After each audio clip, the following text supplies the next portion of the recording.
Tonight, on this prophetic Friday, the 13th of February, we stand in an atmosphere charged with divine possibilities. This is not an ordinary gathering. This is not another routine prayer moment. There are seasons in a man's life when heaven interrupts the narrative of loss and rewrites the story with restoration. I perceive strongly in my spirit that this is such a moment.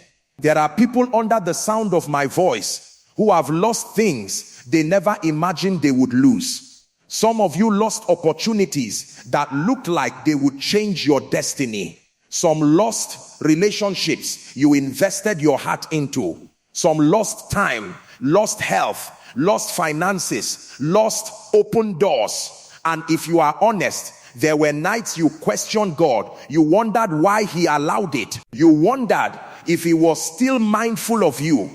There is a dimension of God that many believers celebrate when they receive, but struggle to understand when they lose. We rejoice when he gives. We testify when he blesses. We sing when doors open.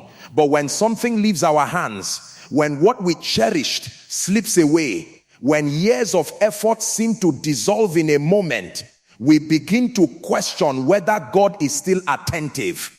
Yet tonight I need you to anchor your heart in this revelation. The God of restoration never forgets. He is not a distant observer of your pain. He is not distracted by the billions of people on earth such that your tears escape his notice. The one who numbers the hairs on your head cannot overlook the details of your loss. Every opportunity that slipped through your fingers, every relationship that ended unexpectedly, every investment that failed, every season that felt wasted, none of it is hidden from him.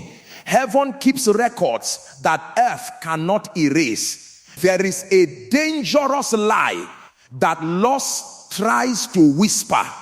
It tells you that because something ended, it was insignificant. It tells you that because it broke, it was worthless. It tells you that because it left, it was never meant for you. But the God of restoration operates by a higher wisdom. Sometimes he allows what seems like loss because he sees a future you cannot yet comprehend.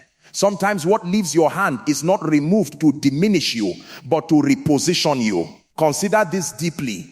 If God is sovereign, then nothing truly leaves your life without passing through his awareness.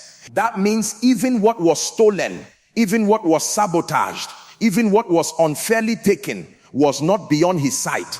And if he saw it happen, he has already made provision for its redemption. Our confidence is not in circumstances reversing themselves naturally. Our confidence is in the character of God. He is a covenant-keeping God. When he commits to a destiny, he commits to the process required to bring it to pass. If a chapter closed prematurely, if something was cut short before its time, do not assume the story is finished. There are divine pauses that feel like endings. There are interruptions that look like defeat. But the author of your life does not misplace pages. Some of you have interpreted silence as forgetfulness. You prayed and nothing changed immediately. You fasted and the situation remained the same. You believed, yet the door still closed. And slowly, subtly, disappointment tried to redefine your theology. But understand this, delay is not abandonment. God's timing is not governed by your anxiety. When he restores, he does so at the precise moment that will produce maximum glory. The God of restoration is meticulous. He does not just bring things back, he brings them back aligned. If he restored certain relationships when you first cried for them, they would have damaged you. If he restored certain opportunities immediately, your character would not have sustained them. Sometimes the waiting season is not about the thing. It is about you.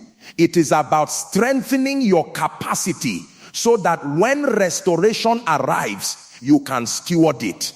And hear me carefully. Restoration in the kingdom is really a simple replacement.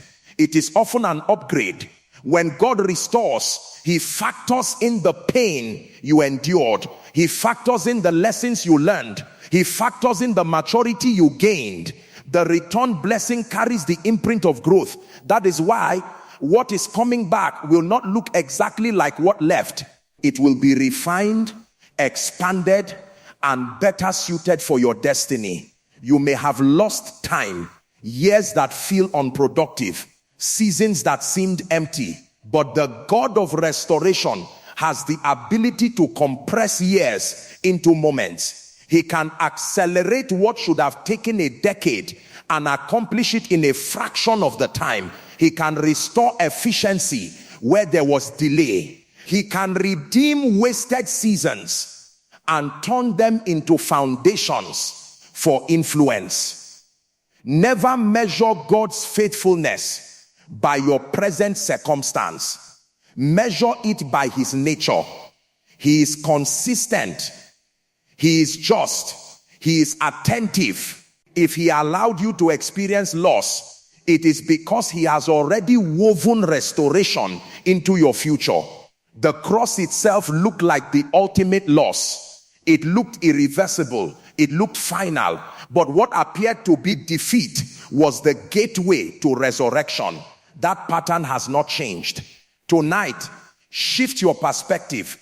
Instead of rehearsing what you lost, begin to thank him for what he is preparing. Instead of defining yourself by what ended, define yourself by what he promised. Refuse to build your identity around absence. Build it around covenant.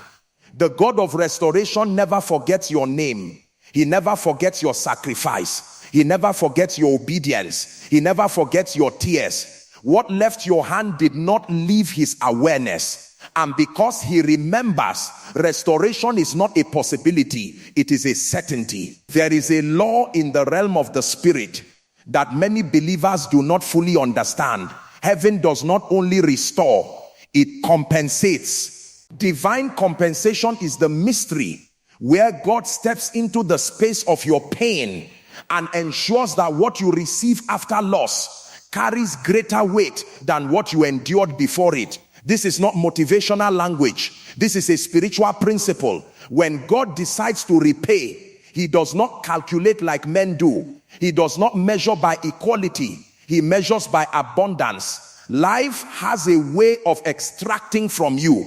It can take your energy, your trust, your resources, your time. It can take your innocence through betrayal. It can take your confidence through repeated disappointment. And if care is not taken, you may begin to believe that you are permanently diminished by what happened. But divine compensation means that nothing you lost in obedience, nothing you lost in integrity, nothing you lost while walking with God will go unrewarded. Understand this deeply. When loss happens outside of God, it weakens. But when loss happens under the sovereignty of God, it prepares the ground for repayment. There are battles you fought that people never saw. There were nights you chose righteousness when compromise would have been easier. There were seasons you stayed faithful when quitting would have felt justified. Heaven records those decisions. And there is a time when God balances the scales. Divine compensation is not always about receiving the exact same thing back. Sometimes it is about receiving something far superior. You may have lost a relationship, but God may compensate you with a union that brings peace instead of anxiety. You may have lost a job, but God may compensate you with an opportunity that aligns with your purpose. You may have lost money, but God may compensate you with wisdom that generates sustainable wealth. The compensation of God carries improvement. One of the reasons many people struggle to receive divine compensation is because they are emotionally attached to the form of what they lost. They want the same door reopened, the same person returned, the same situation revived. But God sees beyond sentiment. He sees destiny. And sometimes the compensation requires that the former version never returns. because what he is bringing is greater in quality, stability, and longevity. There are people listening to me whose hearts still ache from unfair treatment. You were overlooked, you were misjudged, you were betrayed, and it felt like injustice had the final word. But hear this clearly: God is not indifferent to injustice. He may not respond immediately, but he always responds righteously. When Joseph was thrown into a pit, it looked like loss. When he was sold, it looked like loss. When he was imprisoned unjustly, it looked like loss. Yet every stage of loss became a stepping stone to a throne. That is divine compensation. The compensation of God often includes elevation. It includes influence. It includes restoration of honor. The same people who doubted you may one day witness your vindication. The same environment that rejected you may hear of your impact. When God compensates, he does not only heal the wound, he restores dignity. And let me speak to those who feel they have lost time. Perhaps you feel behind in life, behind in career, behind in marriage, behind in achievement. Time can feel like the cruelest loss because it seems irreversible. But the God who created time is not bound by it. Divine compensation can accelerate your progress. It can cause you to accomplish in a short season what others took years to achieve. It can align helpers, resources, and opportunities in such a way that speed becomes your portion. However, there is a posture required for divine compensation. Trust. You must resist the temptation to become bitter. Bitterness blocks your ability to recognize the new thing God is doing. When you are consumed with revenge or regret, you may miss the door of restoration opening quietly before you. Divine compensation flows most powerfully in hearts that remain surrendered. Also understand that compensation is often connected to obedience. When God instructs you to move forward, do not cling to the ashes of what was lost. Step boldly into what he is showing you. The Israelites could not receive the promise while longing for Egypt. You cannot step into compensation while romanticizing bondage. Tonight, I declare over your life that every pain you endured in righteousness is being converted into a platform for greater manifestation. Every tear that fell in secret is being turned into favor in public. Every sacrifice you made is being accounted for. Heaven does not forget your labor. Divine compensation means you will not end where the loss left you. You will not be defined by what broke. You will not remain reduced. The God who sees, the God who judges rightly, the God who restores, he is preparing a return that carries increase. And when it arrives, you will look back and realize that what felt like the worst chapter was the introduction to a better one. One of the greatest mysteries in the walk of faith is understanding seasons and divine timing. Many believers love the promises of God, but few understand the process of timing that governs their manifestation. Loss often feels unbearable, not only because of what was taken, but because of when it was taken. It interrupts plans. It disrupts expectations. It collides with the timeline you carefully constructed in your mind. Yet heaven does not operate according to human calendars. There is a rhythm in the spirit, and when you discern it, you stop panicking in seasons of transition. There are seasons when God gives. There are seasons when God prunes. There are seasons when God hides you. And there are seasons when God announces you. If you misinterpret the pruning season, you will call it punishment. If you misunderstand the hidden season, you will call it rejection. But everything in the kingdom is cyclical. Even nature teaches us this. There is planting, There is waiting. There is harvesting. No farmer digs up a seed the day after planting it because he does not see fruit. He understands timing. Sometimes what you call loss is actually transition. It is the closing of one season to make room for another. When a child outgrows clothes, the clothes are not evil. They are simply no longer suitable. In the same way, there are relationships, environments, and opportunities that were perfect for a former version of you, but are too small for where God is taking you. When they leave, it feels like loss because they were familiar. But familiarity is not the same as destiny. Divine timing also protects you. There are blessings that, if given prematurely, would destroy you. Character must be built to sustain capacity. Responsibility must grow to handle influence. God is not slow, he is strategic. While you are praying for restoration, he may be working on your maturity. While you are asking for the door to reopen, he may be expanding your vision so that when a greater door appears, you will not shrink back in fear. Consider how long it takes for certain transformations to occur. A seed must remain buried in darkness before it breaks through the soil. During that buried season, nothing appears to be happening. But beneath the surface, roots are forming. Stability is developing. Strength is increasing. If the seed forced its way upward without roots, the first storm would destroy it. In the same way, divine timing ensures that what is restored in your life has depth. One of the greatest dangers in a waiting season is comparison. You look at others and measure your progress against theirs. You see them celebrating while you are grieving.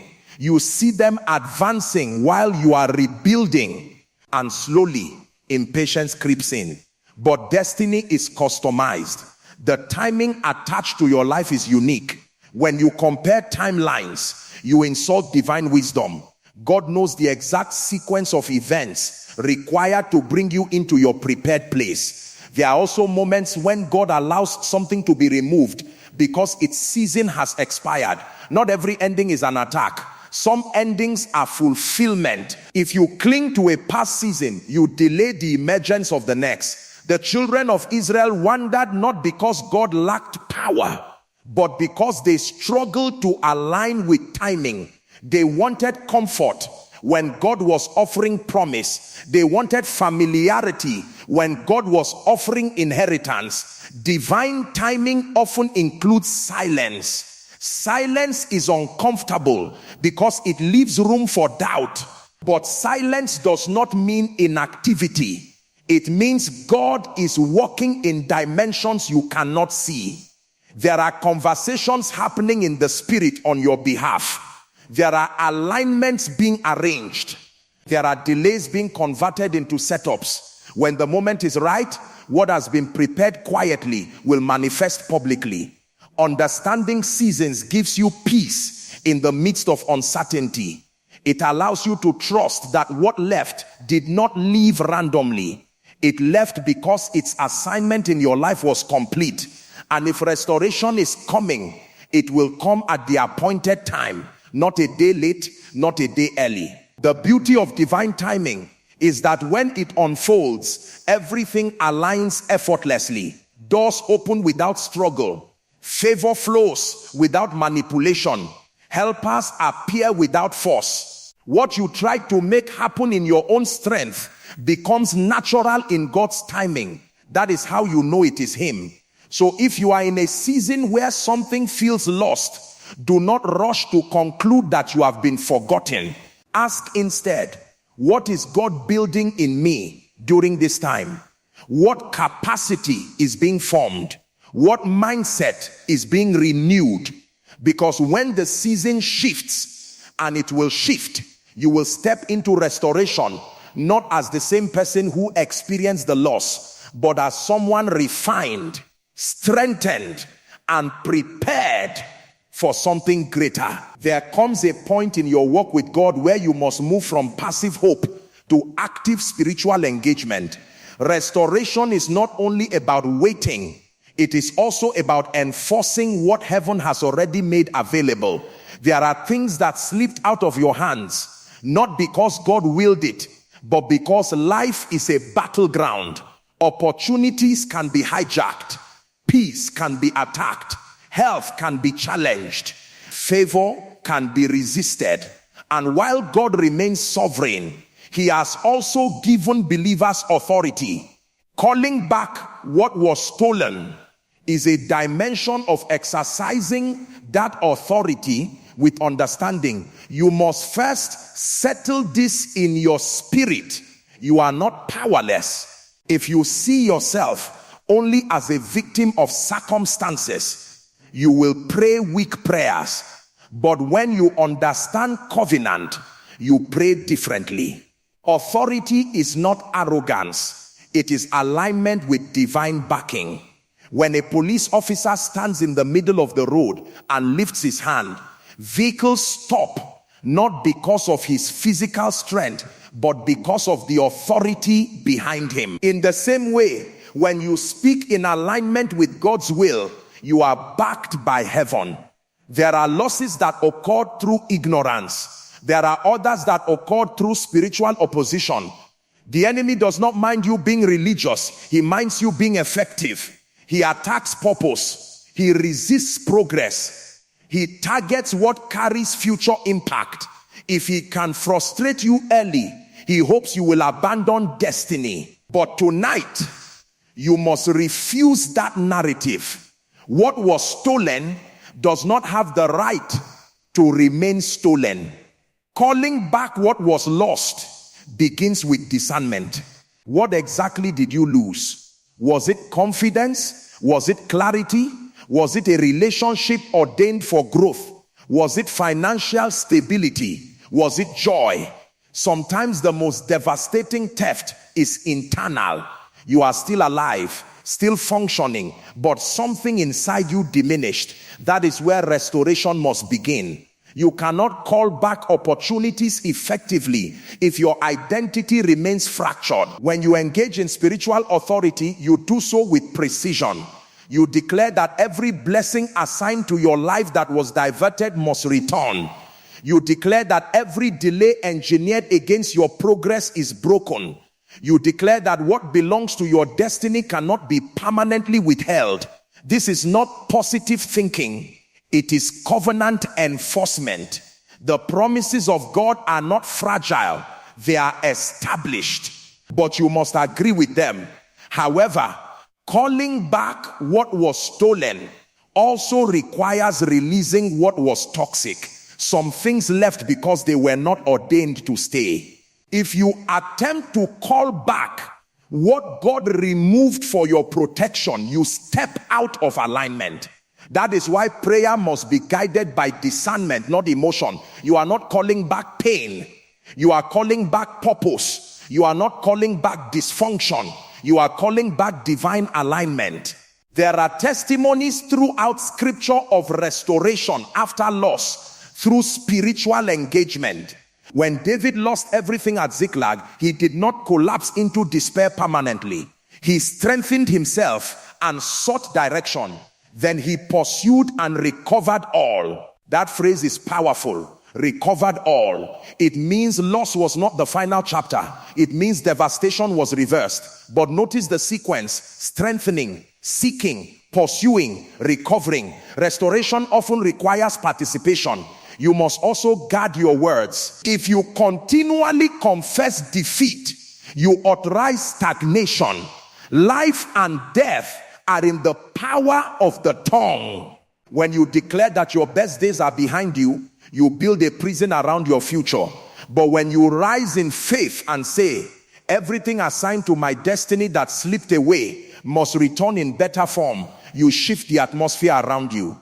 Faith-filled declarations are not noise, they are seeds. Calling back what was stolen includes reclaiming territory in your mind. Fear may have taken ground, Doubt may have occupied space. Insecurity may have settled in. You cannot move into restored opportunities with a defeated mindset. So you confront those thoughts. You reject lies that say you are finished. You reject voices that say you missed your chance. You reject the narrative that says others are advancing while you are stuck permanently. And as you engage in this spiritual reclamation, expect resistance. Whenever you assert authority, opposition may intensify briefly, but do not interpret resistance as failure. Often it is confirmation that you are confronting something that mattered. Stand firm. Persistence is a weapon. Tonight, make a conscious decision that what left illegally will not remain absent. Your peace must return. Your focus must return. Your favor must return. Your opportunities must return in upgraded form. And as you pray, do not pray timidly. Pray with conviction. Pray with clarity. Pray knowing that heaven responds to agreement. You are not begging for leftovers. You are enforcing covenant rights. What was stolen is not beyond recovery. And as you align your voice with God's promise, you will see doors reopen, new ones appear, and strength arise within you. Restoration is not accidental. It is engaged. Faith for a better return requires a transformation of perspective. Many people believe for restoration, but secretly expect to receive only what they lost, nothing more. Their prayers are shaped by memory instead of promise. They ask God to bring back the former state, the former level, the former version. But when heaven speaks of restoration, it often speaks of increase. If your faith is limited to yesterday's dimension, you may miss tomorrow's upgrade. To believe for a better return means you must first confront disappointment. Disappointment has a way of shrinking expectation. After repeated losses, the heart becomes cautious. You stop dreaming boldly. You stop asking confidently. You begin to negotiate with hope. If I can just get back to where I was, I will be satisfied. But God is not committed to returning you to where you were. He is committed to taking you where you are called to be. Faith stretches beyond nostalgia. It refuses to idolize the past. Some of you have glorified what you lost so much that you cannot imagine something greater. You compare every new opportunity to the old one. You compare every new relationship to the former one. And because it does not look identical, you dismiss it prematurely.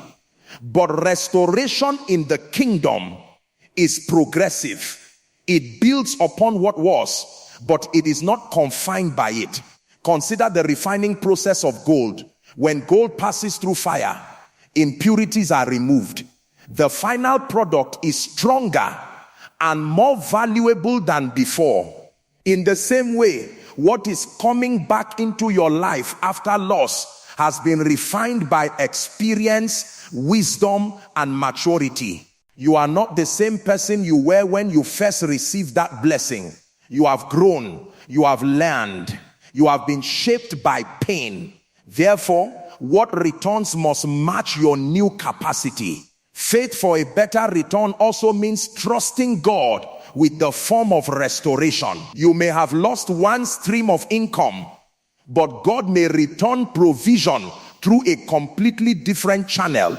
You may have lost one platform, but God may introduce you to a broader audience. You may have lost one connection, but God may align you with someone who understands your destiny more deeply. If you are fixated on how it must look, you may resist the very answer you prayed for. Another dimension of this faith is patience without bitterness.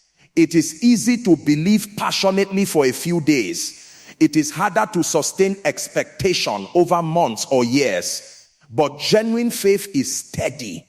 It does not fluctuate with every delay. It anchors itself in God's character.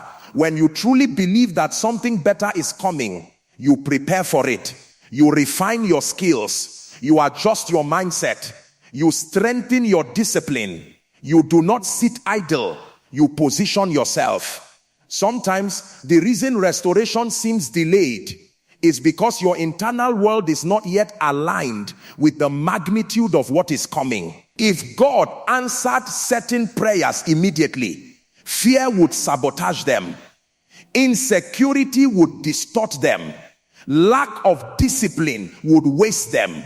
So while you are waiting, heaven is upgrading you. Faith for a better return embraces this process instead of resisting it. It also requires gratitude for what remains. Loss has a way of magnifying what is missing while ignoring what is present. But gratitude protects your heart from despair. It reminds you that even though something left, not everything left. You are still breathing. You still have purpose. You still have capacity. And if God preserved you, it is because your story is not finished. You must also guard against settling. After loss, the temptation is to accept anything that looks similar just to avoid feeling empty. But faith for a better return refuses counterfeit replacements. It refuses relationships that mimic the past but lack substance. It refuses opportunities that promise quick recovery but compromise integrity. Waiting for better requires courage. It requires believing that God's standard is higher than your desperation. Declare over your life that what is returning will not carry the same fragility as before. It will not break under pressure. It will not collapse under stress. It will be strengthened, aligned, and sustainable. Believe that the peace returning will be deeper. The joy returning will be purer. The opportunities returning will be larger in scope. The relationships returning will be healthier. Faith is not denial of loss. It is confidence in redemption. It acknowledges the pain but refuses to let pain define the future. When you truly embrace this kind of faith, you stop speaking like someone who barely survived. You start speaking like someone who is about to thrive. You begin to anticipate testimonies. You sense momentum building in the unseen realm. What is coming back into your life will not be a fragile reminder of what once was. It will be a stronger manifestation of what was always promised. And your faith must rise to meet it. There are moments in the spirit when words are not mere sounds. They become instruments of manifestation. This is one of those moments. Prophetic declarations are not emotional hype. They are faith-filled alignments with what God has spoken and what heaven has already authorized. When you understand the power of declaration, you stop speaking casually about your life. You recognize that your voice is a tool, and tonight we use it intentionally. Friday represents completion. It represents the moment when it looked like hope had died, yet resurrection was already scheduled. It represents the tension between what seems finished and what God is about to begin. So on this Friday, you do not speak like someone defeated by loss. You speak like someone standing at the edge of divine reversal. Open your heart and declare, every good thing assigned to my destiny that slipped away, return now in better form. I will not end this year diminished. I will not remain defined by what I lost. I call back my peace. I call back my clarity. I call back my favor. I call back my opportunities. And as you declare it, do not whisper it timidly in your spirit. Say it with conviction. Agreement activates manifestation. There are atmospheres created by repeated negative confession. If you continually say nothing works for me, you reinforce stagnation. If you constantly rehearse I always lose, you authorize cycles of defeat. Tonight, break that pattern. Declare, I am remembered by God. I am restored by grace. I am compensated for every righteous loss. My story does not end in reduction. Prophetic declarations also shift internal environments. Some of you have battled discouragement silently. You wake up with heaviness. You go to sleep with anxiety. But when you begin to declare truth over your life, your mind starts to align with hope. Say, my mind is renewed. My confidence is returning. My joy is being restored. I refuse to be governed by fear. The same God who kept me in loss will elevate me in restoration. Speak over your time. If you feel delayed, declare acceleration. Say, years that looked wasted are being redeemed. Opportunities that seemed missed are being recreated. I step into divine speed without losing divine order. I will accomplish more in a short season than I did in prolonged struggle. Time works for me, not against me. Speak over relationships. If betrayal marked your past, declare, I will not attract cycles of pain. I am aligned with healthy, destiny-affirming connections. The people assigned to my future will recognize my value. I release the past without bitterness, and I receive the new without fear. Speak over provision. If finances were lost, if doors closed unexpectedly, declare, my source is not limited to one channel. God is my provider. Streams are opening that I did not plan. Resources are locating me. Wisdom is guiding me. I will not beg for what covenant already secured. Declarations are powerful because they establish expectation. An expectation prepares you to recognize fulfillment. When you consistently speak restoration, you become sensitive to new opportunities. You discern divine alignments. You sense when doors are opening. Your language trains your perception. But understand this, declarations must be backed by belief. Empty repetition carries no weight. When you speak, see it in your spirit.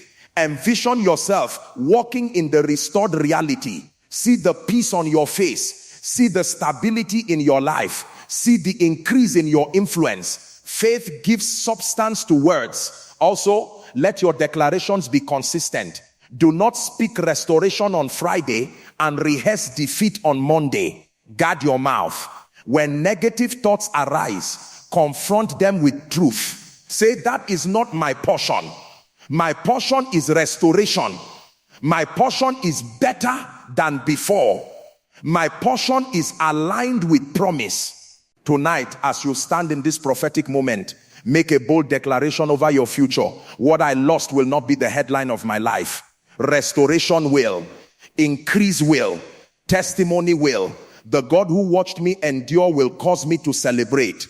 The God who sustained me in silence will announce me in victory. Let your final declaration be this: I receive restoration not as a possibility, but as a certainty. I step into a season where what returns is stronger, purer, greater. I am not going backward. I am moving forward into something better. And as you continue to speak in alignment with heaven, watch how circumstances begin to respond. Tonight we have stood in the confidence of a God who restores, compensates, and completes what concerns us. We have not gathered to mourn what was lost, but to announce that loss will not have the final word. What left your life did not escape the awareness of heaven. What broke did not surprise God. What ended did not cancel your destiny. This Friday marks a shift in perspective and expectation. You will no longer speak as someone reduced. You will speak as someone being rebuilt. You will no longer rehearse disappointment as your identity. You will embrace restoration as your testimony. Something you lost is coming back. Not fragile, not temporary, not incomplete, but better, stronger, and aligned with purpose. Carry this assurance in your heart. God wastes nothing. Not your tears, not your waiting, not your obedience. Every painful chapter has been woven into a greater narrative. The same hands that sustained you in loss are preparing to present you with increase. Walk forward with bold faith. Expect divine compensation. Expect alignment. Expect acceleration. When restoration begins to unfold, receive it without fear and without apology. You are not going back to what was. You are stepping into what is greater. Let this be the season where your story changes. Let this be the moment where hope rises again. What you thought was finished is only being reintroduced in a better form. And when it arrives, you will know that God has done far beyond what you imagined.